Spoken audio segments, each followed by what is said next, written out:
Hello everyone, this is Ali Rahman and make sure to download the Hum TV app on your phones.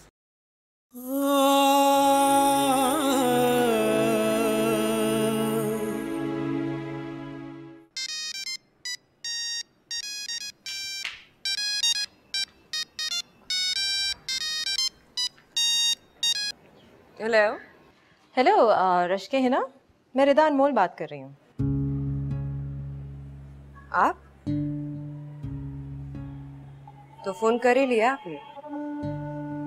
आज क्या जरूरत पड़ गई? इतना रूड क्यों हो रही हो?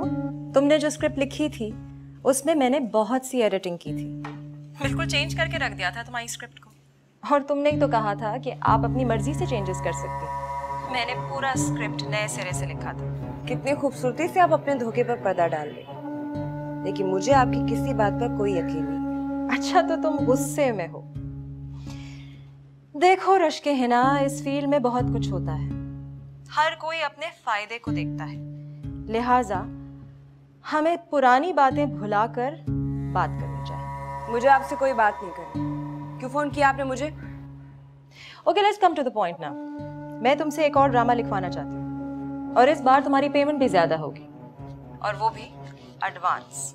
क्या कहा आपने? नहीं, अब मैं आपके लिए कुछ नहीं लिखूंगी। इंसान एक गलती बार बार नहीं करता। मुझे तो हैरत हो रही है कि आपकी हिम्मत कैसे है मुझे फोन करने की। देखो मैं तुम्हारा गुस्सा समझ सकती हूँ, लेकिन तुम एक बार फिर भी सोच लो, इसमें तुम्हारा भी फायदा है। अच्छा, तो क्या राइटर में मेरा नाम होगा? लोगों को पता होगा कि इसकी असल राइटर रश्के हिना है, रिदा अनमोल नहीं। देखो रश्के है ना, ये एक डील है और इस डील के एवज में तुम्हें बहुत सारे पैसे भी मिलेंगे। हम तुम्हें 5 लाख रुपए देंगे, which amounts to 20,000 पर एपिसोड के हिसाब से पेमेंट, और वो भी एडवांस में। मुझे मंजूर नहीं है। ठीक है, मैं तुमसे बाद में बात करती हूँ। तुम अच्छी तरह से सोच लो, ये मेरी एडवाइस है तुम्हारे लिए, बल्कि घर वालों से मशवरा भी ले लो। मैंने कहा ना, मुझे आपके लिए कुछ नहीं लिखना और मुझे दोबारा फोन करने की कोई जरूरत नहीं है, प्लीज। ठीक है रश्के है ना, I'll talk to you later. Bye.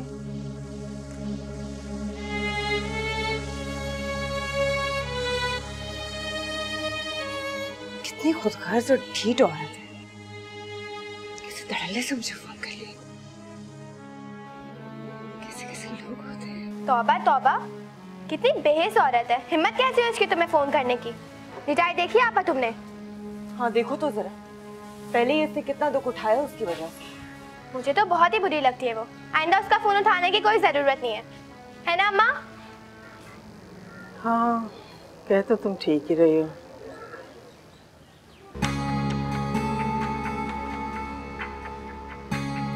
Farida, इधर आना बेटा।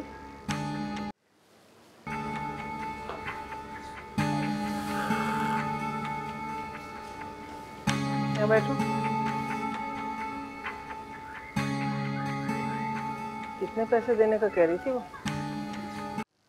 5 लाख देने का कह रही थी। मैंने तो साफ इनकार कर दिया। ठीक किया ना? लाओ। जी अम्मी, 5 लाख। लेकिन हमें ऐसे 5 लाख नहीं चाहिए। अब जिसमें मेहनत मेरी और नाम किसी और का। नाम का तुम्हें क्या करना है बेटा? हाँ ये तो है, नाम से क्या फर्क पड़ता है? पैसे तो मिल रहे हैं ना, और वो भी लाखों। बेटा हम जैसे लोग सारी जिंदगी भी मेहनत करें ना, तो लाखों जमा नहीं हो सकते। तुम्हें तो घर बैठे बिठाए मिल रहे हैं सब कुछ। तुम्हें तो पता है बेटा, जमीला के ससुराल वाले तारीख मांग रहे हैं, कर्ज लेना पड़ रहा है, बावजूद कोशिश के मैं बंदोबस्त नहीं कर पाया हूँ। बंदोबस्त अगर हो भी जाए तो पैसे पूरे नहीं पड़ेंगे, 100 खर्चे। लेकिन अम्मी, पैसे से जरूरियात तो पूरी होती है ना बेटा।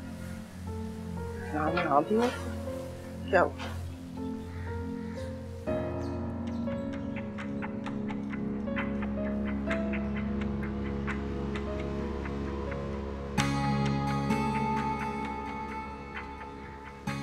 ये बात कहते हुए अच्छी तो नहीं लगती, लेकिन अगर तुम सिर्फ ये वाला ड्रामा लिख दो तो उसके बाद तुम बेशक रिदा का कोई भी काम मत करना। अभी तो मजबूरी है ना, समझो बात को।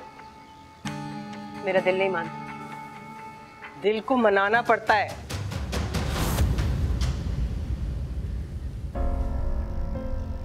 बेटा अच्छी तरह सोच लो, गौर करो इस पे, फिर जो तुम्हारा जी चाहे वो करना। मैं जरा वजू कर लूं, नमाज का वक्त जा रहा है। शकीला, ये कप ले जाके बावर्ची खाने में रखो।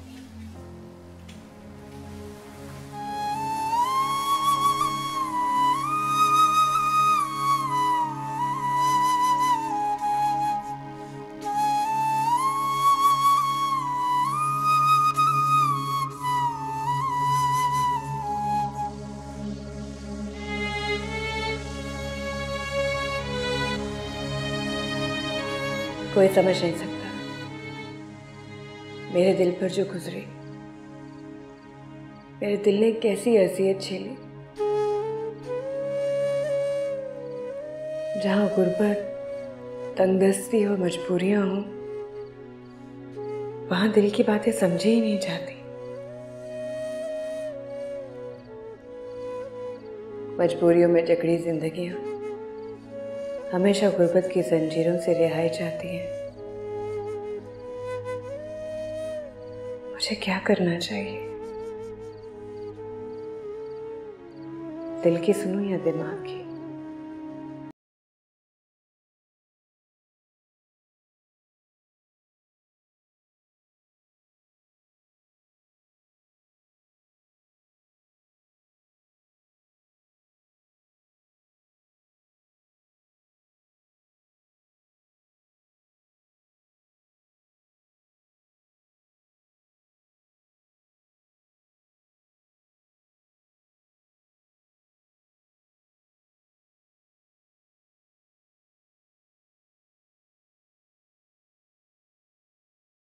आपकी कहानियां, आपके किरदार, उनकी लोकेशंस, किस किस की तारीफ करूं।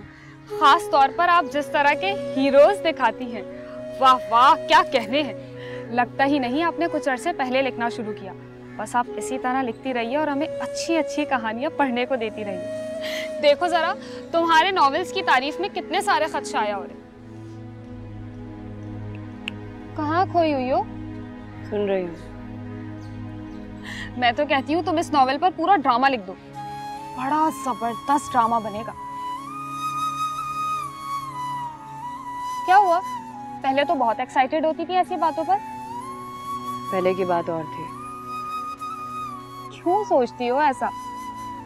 तो और क्या करूं? सब घर वाले चाहते रिदा अनमोल के हाथों दोबारा इस्तेमाल हो जाओ। घर वाले मजबूर होंगे, इसलिए ऐसा कहा होगा। कोई भी मेरे दिल की बात नहीं समझ सकता। हमारे यहाँ लड़कियों के दिलों की बातें नहीं समझी जाती, लेकिन ये बात तुम्हें समझ नहीं आती। ठीक है, तुम रिदा अनमोल के लिए बिल्कुल मत लिखना, अपना कलम बिल्कुल मत बेचना।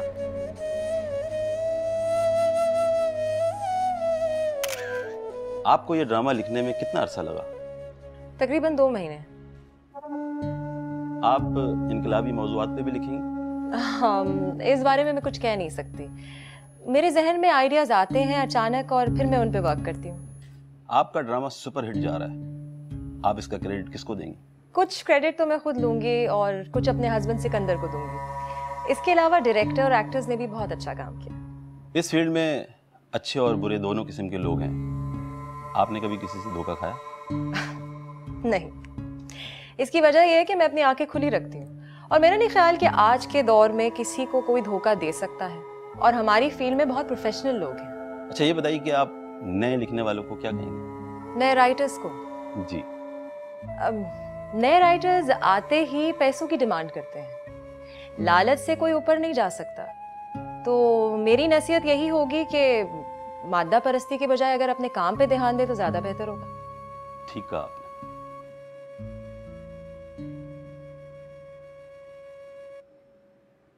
भाई मैं ही लगी रहूं बूढ़ी हड्डियों के साथ। नजमा। जी अम्मा। मसाला भून दिया है मैंने, सब्जी काटती हूँ अम्मा। पहले ये देखो, फरीदा मैडम की एक और कहानी छपी है। अरे एक छपे या 10, हमें क्या, तू सब्जी काट। अच्छा अम्मा, वैसे पता है इस बार फरीदा ने क्या किया? कहानी में सबसे बुरे लड़के का नाम शौकत रख दिया। क्या? सबसे बुरे लड़के का नाम शौकत रखा? जी अम्मा। लानत हो फरीदा पे। ये बात तो मैं अनवर से जरूर करूंगी और ये कहानी पढ़ा अपने भाई को ताकि उसके सर पे से फरीदा के इश्क का भूत उतरे। नहीं नहीं अम्मा, मैं नहीं बताऊंगी भाई को। अब तो डाइजेस्ट पढ़ते हुए भी डर लगता है, भाई इतना गुस्सा हो जाता है। वैसे अम्मा कहानी है बड़े मजे की।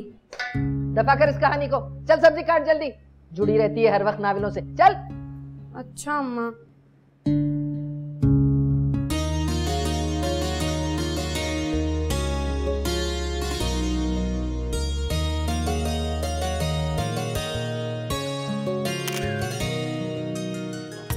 क्या यार, थक गए हैं, चले अब उठेंगे सब। रुखसती तो होने दो, चलते हैं फिर। आप भी, आपा को देखो जरा, उन दोनों में कैसे चिपकी हुई है, हमें तो पूछ भी नहीं रही।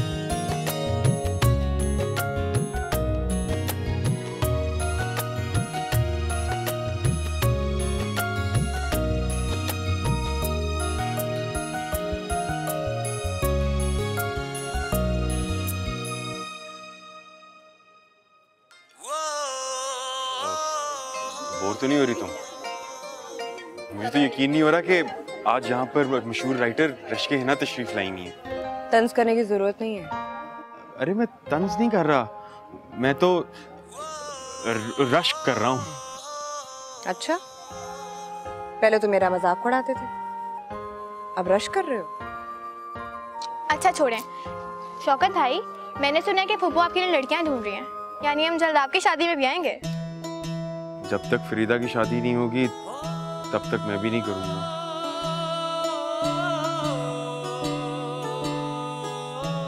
क्यों? जिन लोगों का दिमाग खराब होता है ना, ऐसी बेतुकी बातें करते हैं।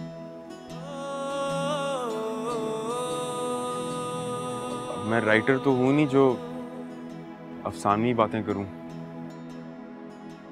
इसलिए हमारी बातें तो बेतुकी लगेंगी आपको।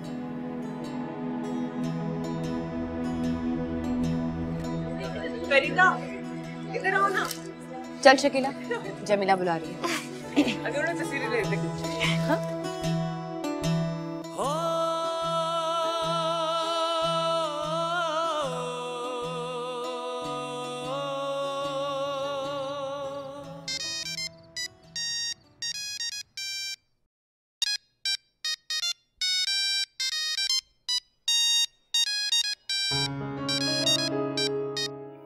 हेलो।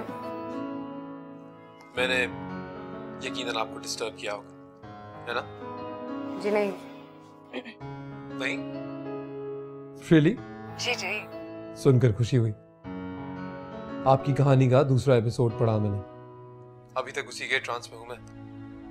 सीरियसली कोई जादू है आपके कलम में जो लोगों के दिलों पर असर करता है। सोच रहा हूं मैं ये पूरा 1 महीना गुजरेगा कैसे। शिद्दत से इंतजार है आपके 3rd एपिसोड का। इंतजार तो आपको करना पड़ेगा।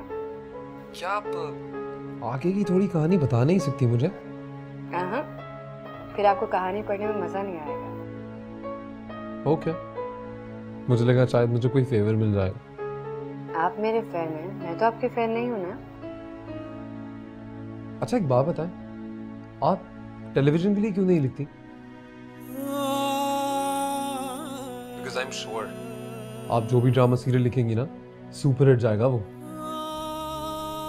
और हाँ, याद आया, मैंने पिछले दिनों एक खबर पढ़ी थी कि किसी ने आपका ड्रामा अपने नाम से चला दिया, और बाद में खबर की तरतीब भी पड़ी कि वो खबर किसी गलत फहमी की वजह से शाया हो गई। Is it true? हेलो, आप कोई जवाब क्यों नहीं दे रही? मुझे जरूरी काम है, मैं आपसे बाद में बात करती हूँ। खुदा हाफिज।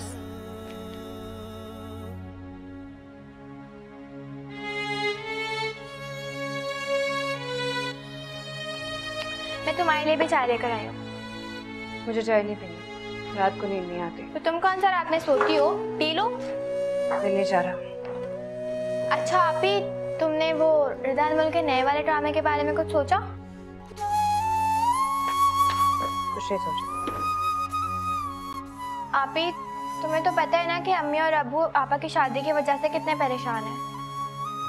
आपा भी बहुत परेशान है। अब्बू ने भी फिर से कर्ज ले लिया है। सब हालात तुम्हारे सामने, जो भी फैसला करो हालात को देखकर करना। कभी कभार वक्त हमसे कुर्बानी मांगता है।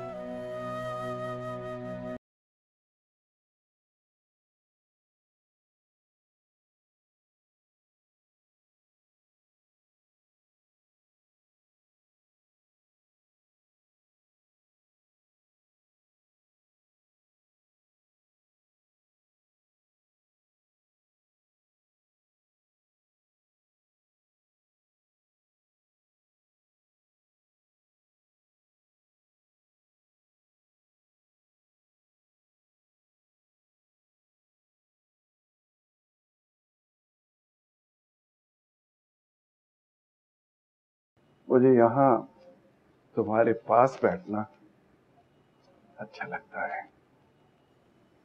आप भी लिखना शुरू कर दें अबू। अरे बेटा, मैं तो एक अच्छा लफ्ज बोल नहीं सकता, तुम कहानी लिखने की बात करती हो। ये फन हर एक के पास नहीं होता। ये अल्लाह की नेमत है जिसको अता हो जाए। ये कोई फन नहीं है अबू। इंसान जब अपने ख्यालात को लफ्जों में ढालना सीख लेता है ना, तो लिखना आ जाता है। कभी कभी अपने ख्यालात का इजहार कितना मुश्किल हो जाता है।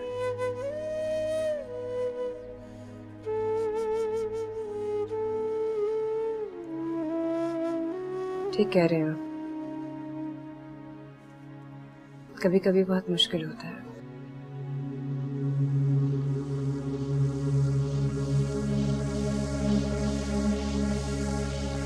कुछ कहना चाह रहे हैं अबू?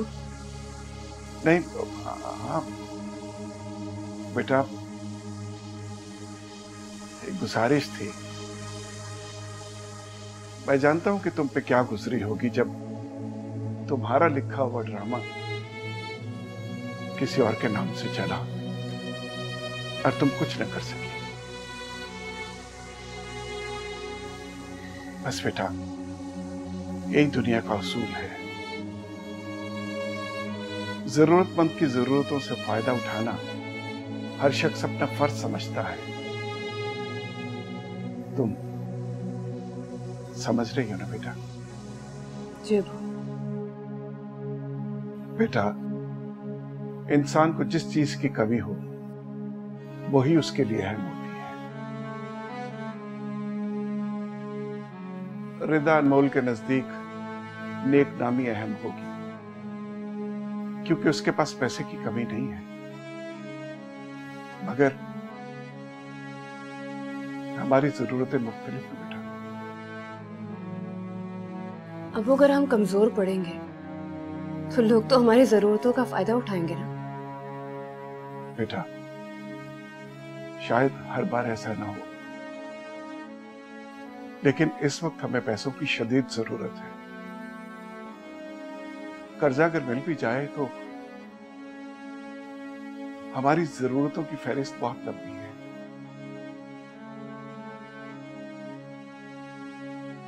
मैं ये नहीं चाहता कि तुम रिदा अनमोल का कहना मान लो,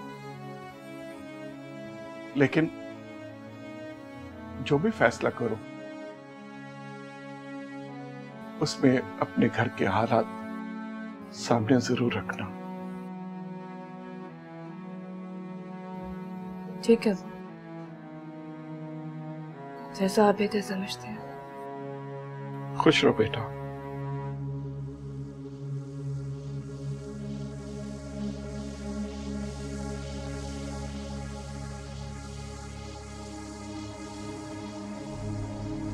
दाने दाने ने दाने दो प म प द दाने दाने नी दाने गा मा सारे नी सारे सदा। आ रही हूँ। अस्सलाम वालेकुम। वालेकुम अस्सलाम। रशीला है अंदर? जी वो।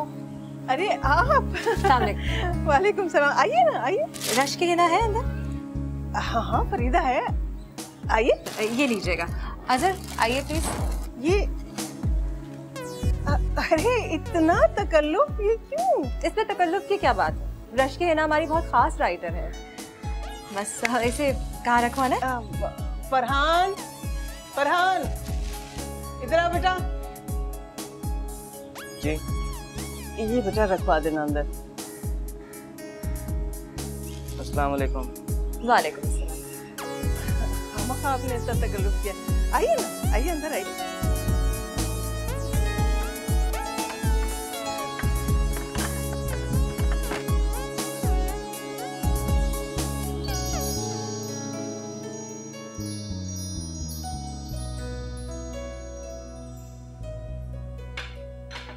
रश्किया मसरूफ है क्या? नहीं नहीं, आ रही है वो।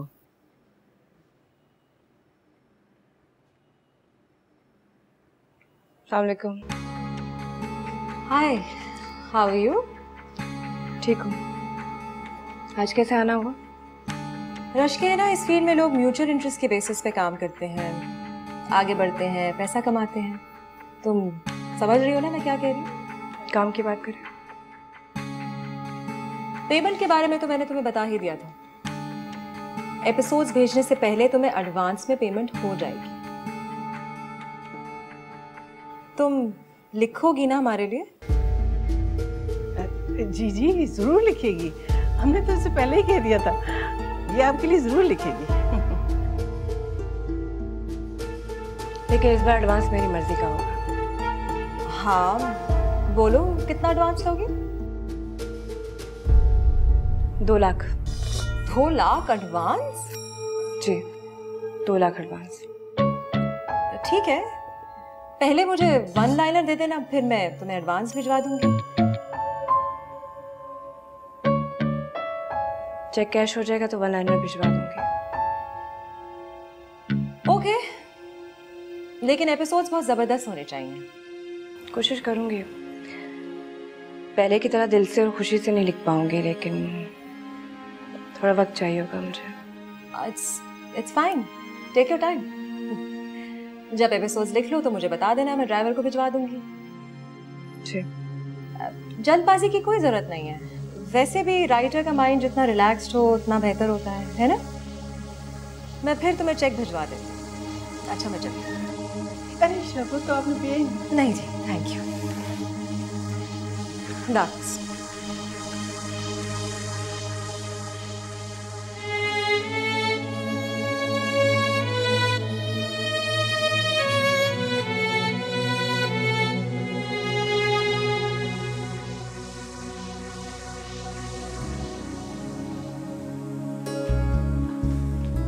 इस लड़की का दिमाग 7वें आसमान पे जा पहुंचा है। मुंह फाड़ के मुझसे कह रही है 2 लाख रुपए एडवांस लूंगी मैं। उसे इल्म हो चुका है कि वो एक्स्ट्राऑर्डिनरी टैलेंट है, उसका लिखा हुआ सीरियल सुपर हिट हो गया। अब वो नखरे तो करेगी।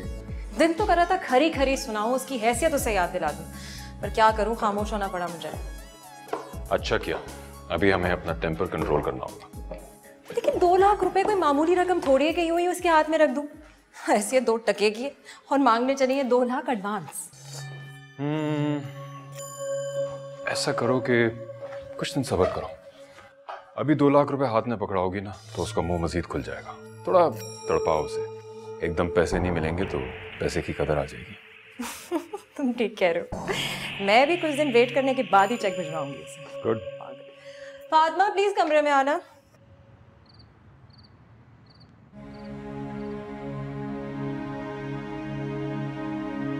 मैं फरीदा अनवर, ख्वाबों की दुनिया में रहने वाली लड़की, जिसने हमेशा हकीकत से फरार चाहा, अपनी कहानियों में वो कुछ लिखा जिसकी मैं ख्वाहिश रखती थी। मैं अपने ख्वाबों की ऐसी शहजादी थी जिसे दुनिया के धोखे का अंदाजा नहीं था। आज मैं जानते पूछते एक धोखेबाज और खुदगर्ज औरत के हाथों इस्तेमाल होने को तैयार हूं। ओ रब्बा मेरे हालदा महरम तू। अपना हुनर दूसरों को बेच रही हूँ, झूठ की उस दुनिया का हिस्सा बन रही हूँ। मेरी मजबूरियों ने मेरी अना का गला घोंट दिया, मेरी इज्जत नफ्स को मार दिया। मैं फरीदा अनवर, मैं फरीदा अनवर या रश गई ना।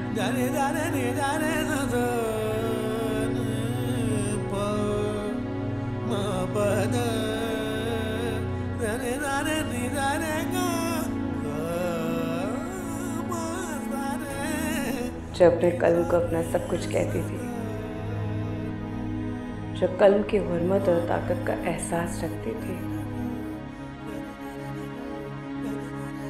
आज अपने कल्म का सौदा कर बैठी।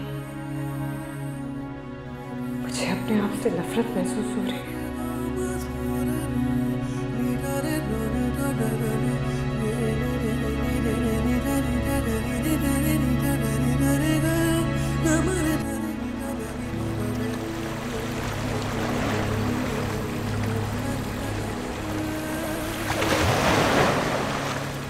कितना जबरदस्त ड्रामा लिखा है तुमने, सबको बहुत पसंद आया। घर में बोर हो रही थी तो सोचा तुम्हारे पास आ जाओ। और बताओ, उस लड़के का फोन वोन आया? हाँ, अक्सर करता रहता। तुमने तो मुझे उसकी तस्वीर भी नहीं दिखाई ना। अभी नहीं दिखा। ये लो, बाजी का मोबाइल लाइन है, इसमें इंटरनेट भी है, इसी में दिखा दो। सच्ची? हो सकता है यही तुम्हारा आइडियल हो। तुम्हें याद है हमने मैट्रिक में आइडियल मशीन के बारे में पढ़ा था? ऐसी मशीन जो मौजूद नहीं है, जो सिर्फ ख्याली मशीन होती है। आइडियल इंसान भी इसी तरह दुनिया में होते नहीं है, बस एक ख्याली सोच होते हैं। उफ, एक तो राइटर का दोस्त होना भी ना बड़े दिलगुर्दे का काम होता है। मुश्किल मुश्किल बातें सुनने को मिलती है। छोड़ो सारी बातें, ये देखो। वाओ, कितना हैंडसम है। ठीक कहा था तुमने। क्वालिफिकेशन क्या है? MBA किया हुआ है। अक्सर बाहर के मुल्कों में आता जाता रहता है। सारी फैमिली बाहर रहती है ना। घर अपना है? ये तो मैंने नहीं पूछा। मैं ऐसी बातें क्यों करूं? यही सवाल तो इम्पोर्टेंट होते हैं। क्यों? मैंने उससे कौन सा रिश्ता तय करना? क्या पता हो जाए। कौन सी देर लगती है? ऐसा कभी नहीं हो सकता। क्यों? तो तुम्हारा आइडियल है। हाँ हाँ, शहरियार समझता है कि मैं बहुत अमीर बड़े खानदान की लड़की हूँ। उसको मेरे बैकग्राउंड के बारे में पता चलेगा, शौक लगेगा उसे। उसे लगता है कि मैं बहुत पढ़ी लिखी हूँ, बहुत ऊंची चीज समझता है मुझे। अगर वो तुमसे सच्ची मोहब्बत करता है तो इन बातों को कभी भी खातिर में नहीं लाएगा। सच्ची मोहब्बत इस्लाम की इस दुनिया में कोई चीज नहीं है। मोहब्बतें मुफादात से जुड़ी हुई होती हैं। बाजी, बाजी वो रिदा का ड्राइवर आया था, ये चेक देके गया। चेक?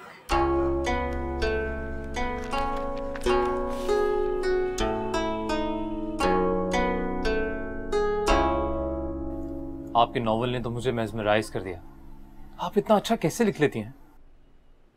अच्छा लिखना तो एक खूबी भी है और खामी भी। इंसान दूसरों की नजरों में आ जाता है।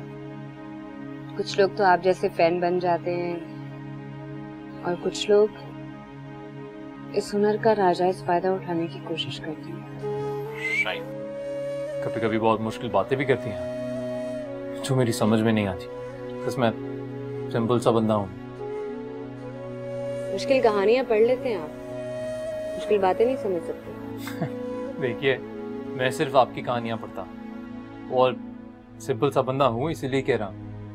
झूठ बोलना, बनावट मुझे बिल्कुल पसंद नहीं है। मैं भी आपकी तरह एकदम स्ट्रेट फॉरवर्ड। अच्छा, तो कैसे पता चलता है कि कौन झूठ बोल रहा है? लोगों के चेहरे पर नकाब होता है। हाँ, बस आप समझिए मुझे पता चल जाता है। हर इंसान की एक सिक्स सेंस होती है ना। तो फिर आप ऐसे लोगों के साथ कैसा रवैया रखते हैं? ऐसे लोगों से मैं दूर रहता हूँ। मेरी एक आदत है, मैं कभी मेरिट पर कॉम्प्रोमाइज़ नहीं करता। मुझे भी अपने जैसी पर्सनालिटी ही अट्रैक्ट करती है। जैसा मैं हूँ, सीधा सा, स्ट्रेट फॉरवर्ड सा, ट्रैवलिंग का शौक है, पढ़ा लिखा हूँ अल्हम्दुलिल्लाह। So I like the same kind of people, refined class.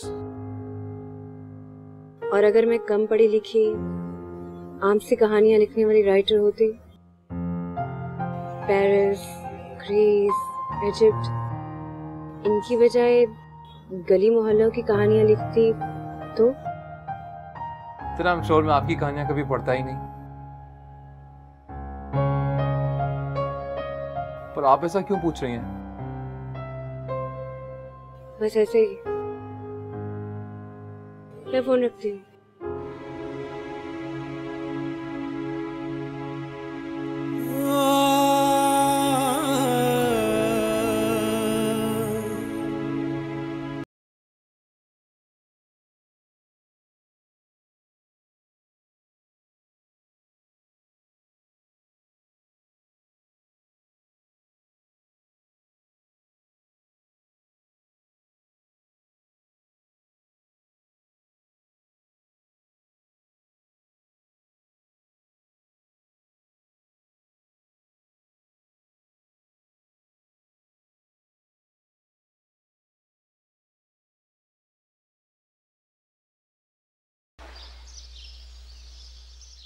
कैसे हो सकता है यार कि मेरा सीरियल फ्लॉप हो जाए?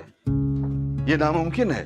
अरे कब से मैं आपको यही समझाने की कोशिश कर रहा हूँ मदर साहब कि लोग अब इस तरह की कहानियां पसंद नहीं करते हैं। आपने खाना बदोशों पे कहानी लिख दी, फलसफा ही फलसफा, ग्लैमर बिल्कुल भी नहीं। और आपकी वो पसंदीदा एक्ट्रेस मारोश, उससे वो किरदार निभाया ही नहीं गया। अरे भाई, ये जिंदगी की सच्चाइयां हैं जिनसे हम यूं ही नजरें फेर लेते हैं। साहब, लोग इन सच्चाइयों से फरार चाहते हैं, इसीलिए मैंने आपसे कहा था कहानी को बदल दें। अरे यार, बदल तो दिया था। कितने चेंजेस किए थे मैंने? क्या चेंजेस किए थे आपने? 2-4 जगह सिचुएशन बदल दी।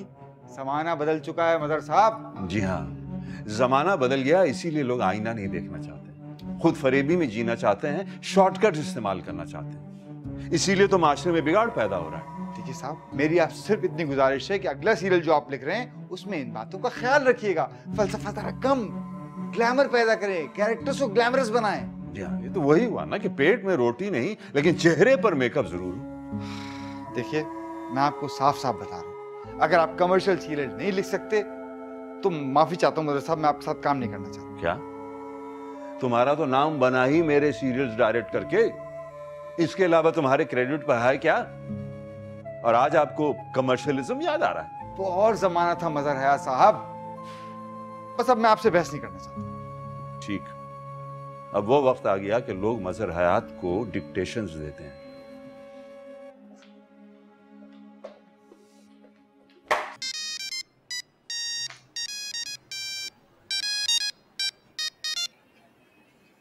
हेलो। हेलो, आप रश के हिना बात कर रही हैं? जी बात कर रही हूँ। आप कौन? पहचानिए जरा। जी मैंने नहीं पहचाना, कौन बात कर रहे? मैं आयान जुनैद बात कर रहा हूँ।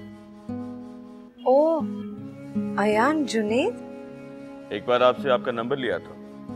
जी जी मुझे याद है, याद है मुझे। नंबर तो आपका काफी अरसे से मेरे पास था, लेकिन मैं राइट टाइम का इंतजार कर रहा था। जी?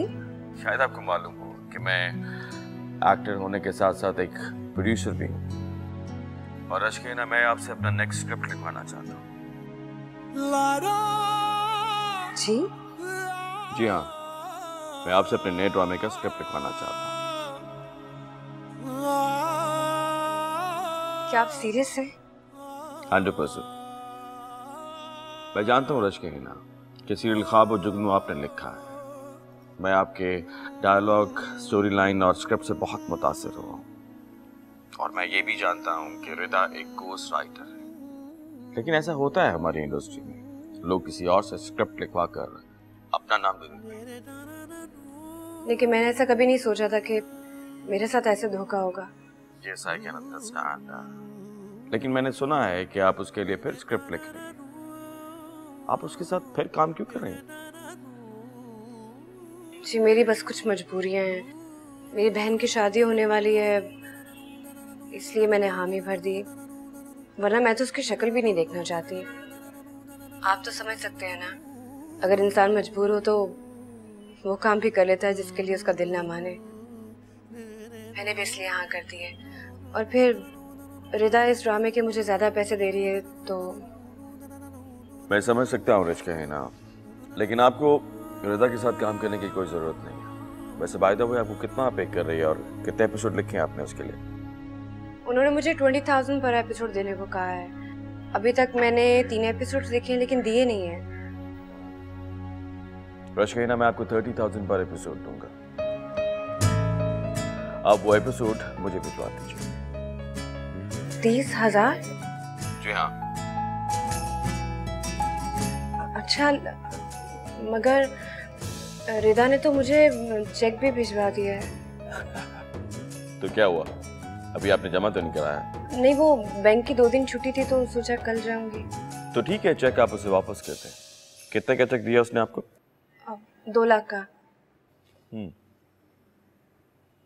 मैं आपको 4 लाख एडवांस दूंगा, और वो भी कैश।